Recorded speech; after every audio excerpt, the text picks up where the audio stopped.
What's up YouTube, I'm Mike, and today I'm finally back with the much anticipated part 15 of the What It's Really Like to Be Homeless series. It didn't even occur to me until I sat down to make this video. Like, I had a vision of the part of this story that I was getting ready to tell, and then as I was like, basically having to relive it, because this is, 24 years ago now, 23 years ago now. So I was digging in, trying to, get it all fresh in mind and try to get the time frame right. And I remembered a whole other scandalous chunk of this story that I really basically have to tell now. I shouldn't, but I have to. So here we go. So when I left you last time, if you haven't watched the series, you got to go back to the beginning. It's titled What It's Really Like to Be Homeless. There's a playlist on my channel. Go back and check it out. I don't think you'll be disappointed. So when I left you last time, I was now living with my buddy Randy. We had a 2-bedroom apartment, which was in this, which was adjacent, which was in the apartment complex that was immediately adjacent to where I had been living in the woods. So I had collected part of my tent and had moved it into the bedroom in my buddy Randy's apartment, and I was now back to work with my brother and his friends selling speakers, which was allowing me to, which basically caused me to have a complete and total relapse. And I got back to twisting the bubble and hooking up with, connecting with Steve to get product.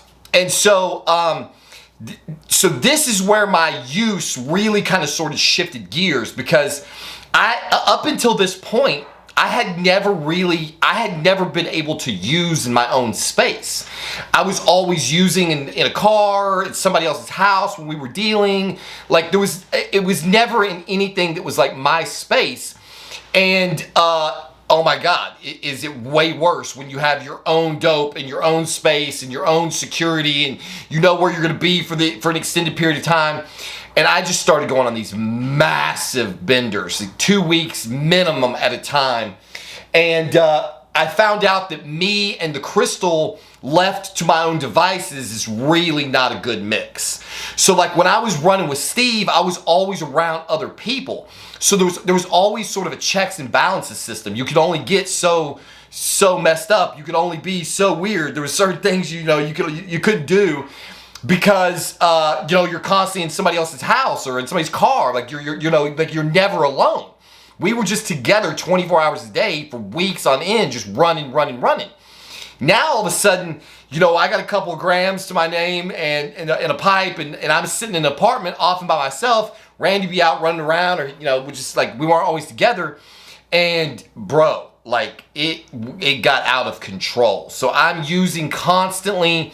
And it wasn't until then that I discovered that amphetamines have a very interesting effect on your finish, if you know what I mean, like on a man's finish. Like, it massively enhances the quality of your finish. So naturally, I just get locked into this uncontrollable, just constant self-abuse, we'll just call it. Because I'm trying to be cool for the filter so I can get this out and not have to, stick it behind a paywall. I'm just self-abusing like non-stop. And in between viewing adult films and self-abusing, I have now gotten to spend a whole lot of time alone in the bathroom with the mirror, and I have discovered the fixation when you've been up for days and weeks on end with just how amazing picking at your pores can be. This became I honestly do not know how I managed to survive this period of time in my life without getting some kind of massive infection that led me to the hospital. Any pore that I could see on my shoulders, my face, anything that I could get access to in the mirror, which was basically like if I could reach back here, all down my arms, my entire torso, both arms, my face. Basically, I just had this fixation of trying to clear every single pore of anything that could be there. And so I looked like I I don't even know what to call it. Like, just imagine a bloody sore on every single pore on your torso. It looked like I had just been shot repeatedly with buckshot. I was just covered, arms and head to toe, in just little red bloody spots. And then they would heal, and I'd pick them again, and it was just horrific. I was an absolutely out of control, horrific picker. And this would go on for days on end until I was just like completely covered in little scabs and sores. And so obviously this does not make other people want to hang around you. And it was during this part, well, see, I'm getting ahead of myself. So I would go on these like these little benders, and then I would recover and clean up. And during this period of time, I don't know why this happened, but the girl that I dated in high school, I was like 17 and she was 15. I don't know if I've talked about her. I think I talked about her in an earlier part of this video. I can't recall if I talked about how I originally got thrown out of my dad's house when I was 19. I can't remember. This has been going on for so long now, but there was a girl that I dated for several years when we were in high school, and her parents fell in love with me. Her dad fell in love with me. I spent more time at her house than I spent at mine. Her dad took me out to dinner all the time. Like, they thought I was going to marry her daughter. Their daughter, and they really wanted me. I was like a straight A student. You know, this is all pre-drugs and everything. This is like when I had my shit completely together. I was in every honors class you could take. I was real, I was put together well, dressed nice. I was real respectful, real intelligent, and her parents thought they hit the fucking lottery when it came to boyfriends for their daughter, who was admittedly a little fast ass. Okay, so she was my first serious girlfriend. And me and her mom became like really good friends. And so I would go over to her house. We both smoked cigarettes. Her mom was like cool with me smoking cigarettes. And sometimes we would just smoke cigarettes and sit at their kitchen table and just talk for hours. And I don't want to delay the progression of the story by going into this past relationship, but just understand for the purposes of this story that I dated this girl for like 2 or 3 years. I can't remember exactly how long. It's probably like 2 years. And I was at their house daily. So me and her parents formed a really strong relationship.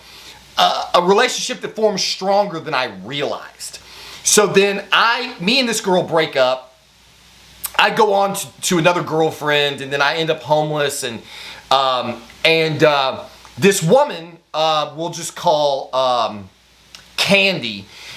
Candy stayed in contact with me.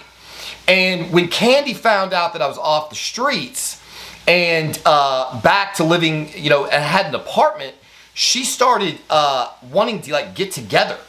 And I couldn't understand like what the fuck was going on, why this woman, I dated her daughter like years ago, like I had seen her a few times. Actually, when I was in the relationship that I got into after her daughter, I got into a sales position. Again, I won't even get into the details in this video, but we had stayed in communication.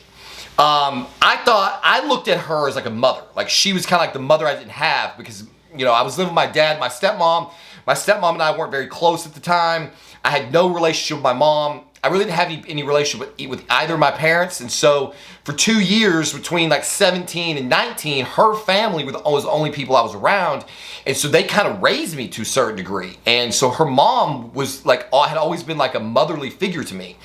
It didn't occur to me that it's not normal for, like an adult woman to spend like a disproportionately large amount of time around a 17 to 19-year-old boy and have the deep like conversations that we used to have, because the conversation, once she found out that I was sleeping with her daughter, then obviously sex, the topic of sex was broached between the two of us, and it was a conversation that came up more frequently than I really realized, and it always seemed to be like mom trying to watch out for her daughter and make sure we were like being careful and shit. And I didn't realize that basically this woman had developed feelings for me. Is what I'm trying to get to.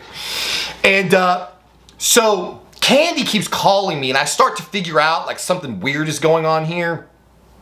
She came pick me up one time, and I didn't have a car. She came pick me up one time. I think we went out to eat or something. I don't know what the hell we went. And that's when it started to become clear, like, this woman actually has, she actually has an intimate interest in me. Which, honestly, I didn't really know what to do with, because I was so spun on Crystal. When I'm on Crystal, like, I think I've talked about this in previous videos, I have zero desire to have a relationship with a girl. Like, none. Like, it completely turns me into a robot. I literally want to, when I'm on Crystal, like, in that apartment, when I wasn't picking or self-abusing, I would just spend hours. I mean, I could sit for a day and a half and just watch Animal Planet. Just be addicted to watching, like, learning about shit. I would research stuff online. I would get these crazy theories and go down these massive rabbit holes on the internet. I was always journaling and writing. Like, I just went into myself. I had no desire to mess with women. I didn't have any desire for girls at all, period. I didn't need it. It was like, one, I can't physically function on amphetamines. Like, it's just like complete noodle, useless. Which is fine for me, you know, by myself. Like, I could still make things happen. And the result was so overwhelming. It was like, this is way better than girls. Like, why would I deal with a girl? I could do this 8-10 times a day. It's just like, it was way better in every way. So I couldn't even, like, sync up on any kind of human level with other human beings. And so I think that's part of how this thing kind of slipped past the wayside, because I wasn't really connected with whatever was going on. And you have to keep in mind, I wasn't constantly strung out. So, like, I would usually, like, go on, like, a 2-week bender, and then I would clean up for a week or so, and then I'd go on another 2-week bender. Otherwise, I would be dead. Because when I go on these benders, I don't eat at all. So, like, I get totally emaciated, and then the only way I can survive is to come off and like, you know, put some calories back in the system. So I was still selling speakers at the time, and the guys that I was with, they had this big rule that you weren't supposed to be doing like, meth was the bad thing. They all potheads and did all kinds of stuff, but they didn't want to be around tweakers. So I would make these little things I called zips. I figured out that it works just as good as if you eat it. And I'd be up for like a week. So, like, we'd be in the SUV all day working, selling speakers. I can't be coming down, you know, I can't be nodding out. And so I used to carry a CD case back in the day where we all had CD cases. Remember that? With all of our CDs that, you know, like, all filed away in some kind of order, whether it was alphabetical or you had your rap, your country, your rock music, you know.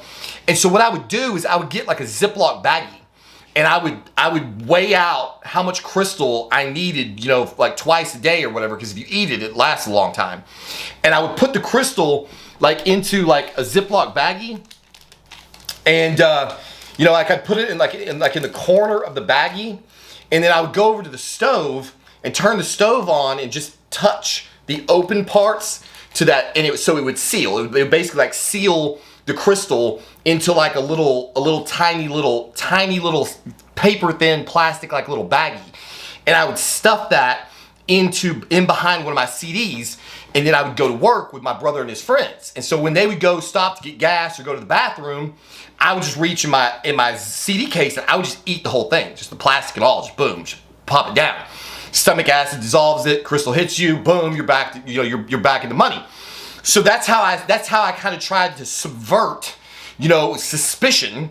I think they knew, but as long as I wasn't using, they didn't think I was using in the car, so they didn't know.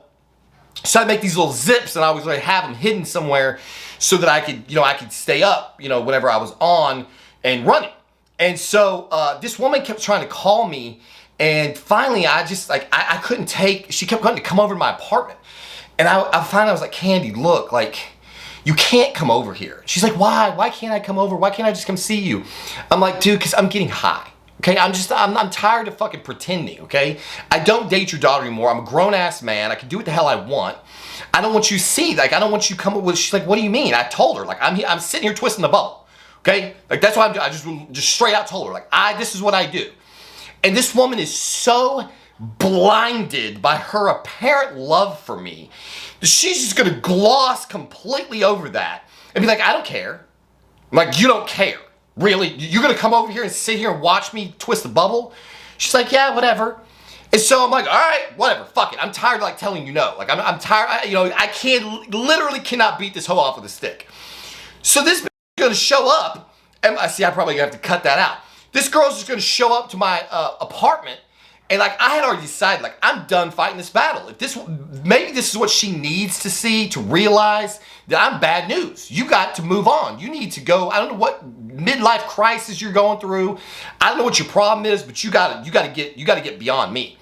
And so she shows up, and I come to the door all strung out, and I'm like, hey, come on in. She sits down, and I'm like I said, I decided, like I'm not playing games with this.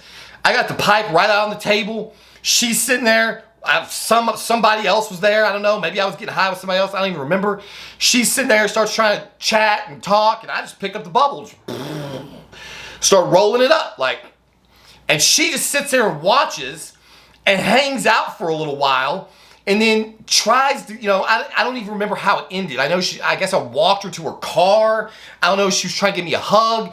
Basically nothing happened, but it was real awkward. It was like super, super fucking awkward. This woman is clearly like out of her mind. You have to be out of your mind, first of all, to be making a move on your daughter's boyfriend, who's like 25 years younger than you. I don't know how old this woman was at this point. She had to be in her middle to late 40s. I was 21 or 22, and no kind of a specimen. Okay, we're not talking about dudes sitting here. We're talking about me completely smoked out of my mind. Like I was a wraith, covered in like scars from picking. Like, what the hell do you have to do to find that guy attractive? This apparently is the personality that I have. I don't know what is wrong with women in the world. The men that they can get caught up in, it's unbelievable. So basically, she keeps trying to chase, like I'm like trying to get her to leave me alone. Then my buddies figure out that I have this like old girlfriend. They're calling her my girlfriend. They're like, hey man, so didn't Randy and his friends try to start buddying up with her? So now they've got her taking us to buy alcohol because they were under. Like I was the only one that was over. So there's a whole bunch of people in the scene, and not all of them are over 21.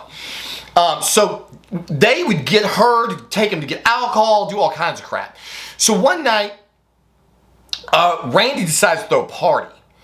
And Cindy keeps blowing me up on the phone, and I'm trying to ignore her. And finally, I answer the phone, and she's like, "What are you doing?" And I'm like, "I'm nothing. Like, we're hanging out." She's like, "Well, there's a lot of people in the background." What the fuck?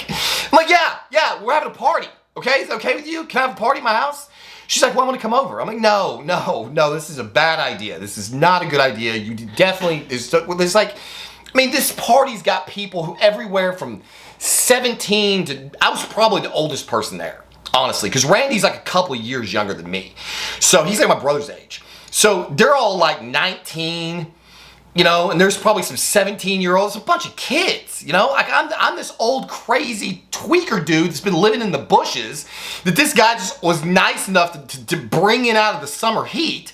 I'm telling you, I cannot understand thinking back how any of this shit happened. So she will not leave it alone. She already knows where I live. She's like, well, I'll just come over. I'm like, you know what, fuck it, come over. I don't even care. So she comes over. I've been drinking this night, which is, I usually didn't drink back in the day, but I've been drinking that night. She comes over, she gets in the sauce. So now we both been drinking, and this woman is like all over me. And finally, dude, I gotta be honest, like, it's like Dave Chappelle says, or is it Dave Chappelle or Chris Rock? I think it's Chris Rock says, a man could say no, but if a girl chases us, we can't run that fast. Like, we can't get away. Eventually, he's like, oh, I pulled a hamstring. You got me. Like, a man can try hard to turn down the advances of a woman, but when she is this relentless, like, eventually, you're just going to give in. Because at the end of the day, like, what is it costing me? You know what I mean? It's not costing me anything. I don't care. So we're out on the patio, and there's all these young kids in there. They're already kind of semi-creeped out because it's like, here's a bunch of 17, 18, 19, 20-year-old kids.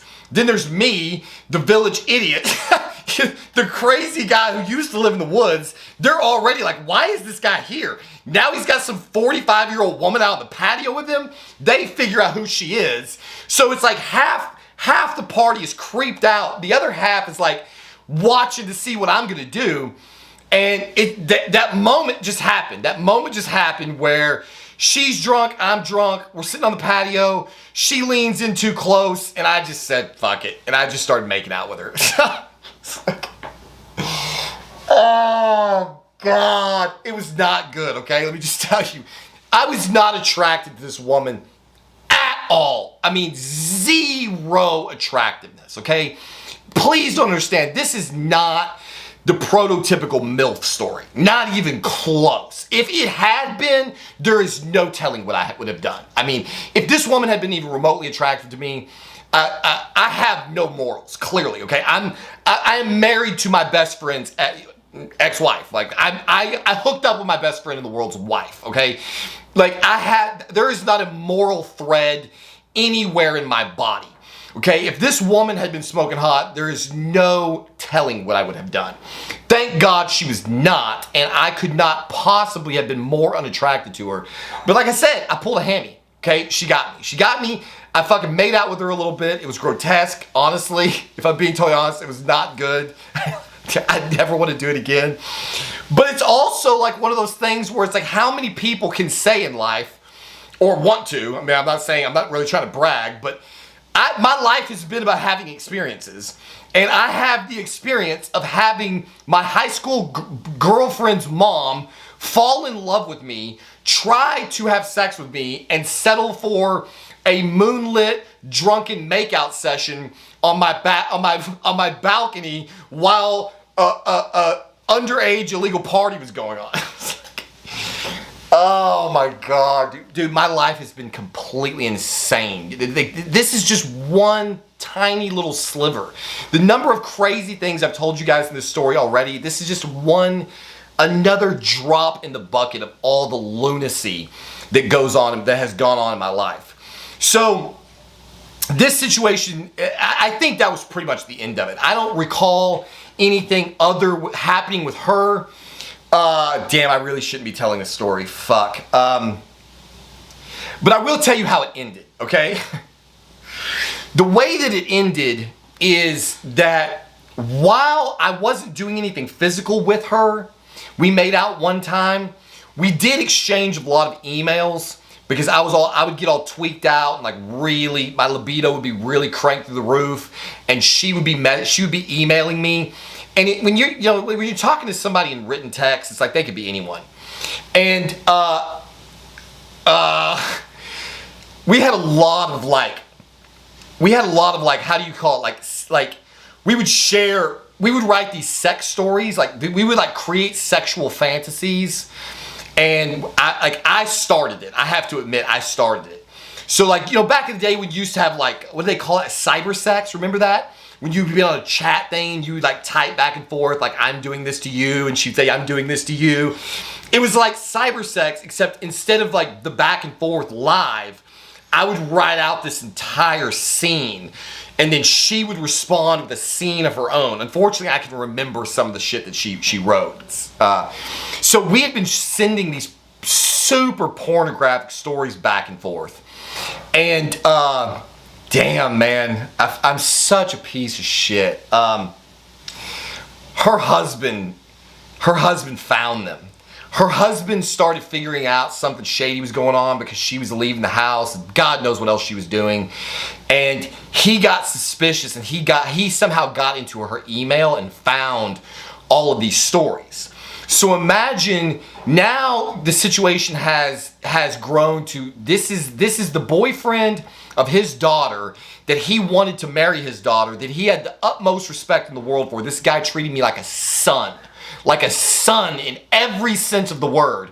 Now he's just found out that his wife is trying to have an affair with this guy, and this guy at least is reciprocating in some really, really graphic narratives in email. So I get a call one day from this guy out of the blue, and he's like, hey, what's going on? I know it's kind of random, but I was wondering, like, I really need to talk to you about something. I was wondering, could you meet me for coffee? I'm like, yeah, like, I guess. And he's like today. And I should have been like, no, absolutely not. But while I'm a scandalous, low-down piece of shit, I don't really have fear at all. Like, in situations like this, I'm not gonna run from it. Like, it's never, if I'm gonna do dirt, then I'm gonna be ready to pay the consequences for the dirt that I did. Like, that's just the way I operate. Like, I'm not a coward. So I'm like, all right, man, like, where do you want to meet? I don't even remember how I got there. I don't remember how I got there. But we met at Starbucks. He may have picked me up, for Christ's sake. I don't remember. Maybe I rode the bus. I think I rode the bus. We met at Starbucks one morning, early as like 8 o'clock in the morning. I don't know. I remember it was kind of chilly outside, and we're sitting outside, and he's going through the small talk, you know, and suddenly he just breaks down. He's like, the reason I called you here is because I need to know if you and Candy are going to be getting your own apartment. I'm like, what? He's like, I just need to know, like, and I'm like, dude, like, what are you talking about?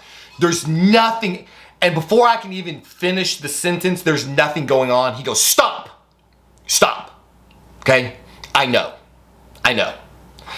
At this point, I didn't even ask him how he knew. I didn't give a shit. I knew I had done dirt, and I didn't even ask, and I just kind of wilted, and I was like, okay.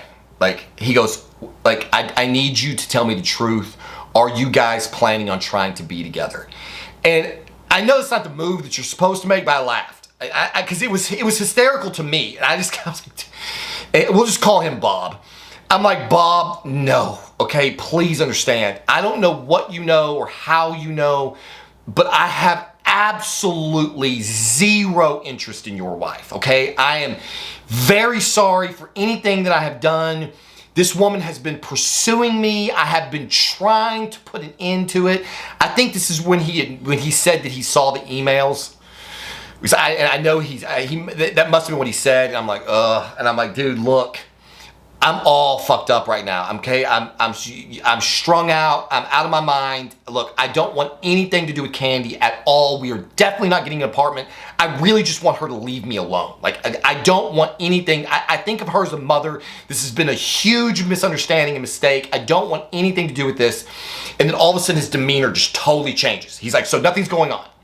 I'm like, no, dude, I don't want, and like, he wouldn't even, now all of a sudden, it's almost like he's trying to come to her defense. Like, he doesn't want to hear me, like, bad-mouthing her, saying she's crazy, she's obsessed, she won't leave me. He just tries to shut the whole thing down, and I remember, the craziest thing in the whole thing, I think, somewhere in the middle of the conversation, when I asked, like, why is this going on? Like, why is she doing this? And this dude looked me dead in my eyes across the table, after knowing everything we had been up to. And he said, Mike, it's because you're a really great guy. Bro, what? I'm a really great guy? This guy still had so much respect for who I was inside that he could understand why his wife was attracted to me, and all he could say in that moment was because I was a really great guy. You want to talk about punching somebody in the dick? Like, he said exactly the thing to make me feel as bad as you could possibly, rather than attack me, assault me, rather than do, he didn't have to say a negative thing. He was like, dude, you're a really great guy. Oh my God, gut punch. And that was it. That was it. Like, he was done with the conversation. Once he was clear that there was nothing going on, that I wanted nothing to do with it, I'm sure he knew she was batshit crazy. I'm sure he knew she was having a midlife crisis. God knows if she'd talking to somebody else. Like, thank God I didn't do anything other than kiss her. I don't know what the hell this woman was going through, but it was a lot. And that's what happened. So I put that to bed. I go back to living in my apartment with Randy, except at this point, Randy has now met a new girl or something. I can't remember if he was getting back with his baby mama or one of his baby mamas, or he met a new girl. I don't know what this dude, I just know that there was like There was like 2 months left on this lease, and he was like, dude, I'm leaving. Like, I need you to keep up the lease because I don't want it to F my credit up, but like, I'm not living here anymore. You can have the whole place to yourself. You can go to the other bedroom. You can do whatever you want. But like, I'm bouncing basically. And I guess I'm sure he moved in with some girl. He packed up all of his stuff and he was out of there. So now all of a sudden, I've got this entire apartment to myself. I'm still selling speakers. So I'm making enough money to get by. I still don't have a vehicle, but I have an ungodly habit that has been going on for some period of time now. So Steve has been coming around, like he's gotten familiar with the place. He's brought some people over. We've done plenty of transactions there. He's pretty comfortable with the location. So, you know, me and him running together, I'm sure it happened a couple of times when I was staying there. And then all of a sudden, it goes totally radio silent. Like, I can't get a hold of Steve for like, I don't know, a couple of weeks. And then finally out of the blue, I don't know if this guy's dead. Like, I don't know what's going on. Finally out of the blue, I get a call from Steve. And I'm trying to decide how to finish this because I don't know, because I have to record another video now. So basically, I guess I'll just end with the truth and leave you with a gigantic cliffhanger. Steve goes radio silent for a couple of weeks, and when I finally get in touch with him again, he calls me to ask if he can come over to see me, and you know he needs something, and I'm like, yeah, dude, what's going on? And he goes, I shot myself. You what? You shot yourself? He's like, yeah, dude, I've been in the hospital for like a couple weeks. I'm like, dude, what are you talking about? And he said, you know, I'll tell you more when I get there. But basically, the Cliff's Notes version of it was, I was all messed up. I'd been up for a long time, and I was taking my Glock apart to clean it. And if you have a Glock, you know that in order to take the gun apart, there's these two little, there's this little switch on the side that you pull down, and you jack the slide, and then you pull the trigger, and the slide comes off. And so, dude went to try to take his gun apart. This is the claim. I wasn't there. Dude went to try to take his gun apart to clean it because we put hundreds of rounds through that pistol at the range. So he was cleaning them frequently. And he was so spun up that he didn't take the clip out of the gun. And when he tried to take it apart, you know, when you take it apart, you usually jack the slide and then you hold your hand like this, so when you pull the trigger, the slide falls off and you grab it with your hand. So he's holding his hand like this and he's holding the pistol, and when he pulls the trigger, the bullet comes through his hand. It blew his finger off, is basically what happened. He shot himself in the hand and his finger was basically hanging on by some threads. And so the doctors they rushed him to the hospital, and the doctors, the tendons and ligaments or whatever controls your finger, they had pulled back into his hand. And so they had to go in and surgically open his hand and get all of the nerves and tissues and ligaments and whatever's going on in here and reattach his finger. And they put this man's hand back together. Okay, but he's now completely gimped. He shot his finger off. He's just gotten out of the hospital. He's got piles of medical debt because obviously he has no insurance. And now he's got to go make some serious money. But he can't do anything for himself because his hand is completely shambles. It's in like this cast kind of thing. He's basically incapable of completely running his operation. And so who does he call? His right-hand man, his running buddy. And so he's like, man, I need to come see you. We need to talk. I need you to come pick me up. I need to come pick you up, and we got to get back to work. And I was like, brother, I'm yours, man. Come over right now. Back in business, baby. As always, thank you for watching, and we'll see you on the next one.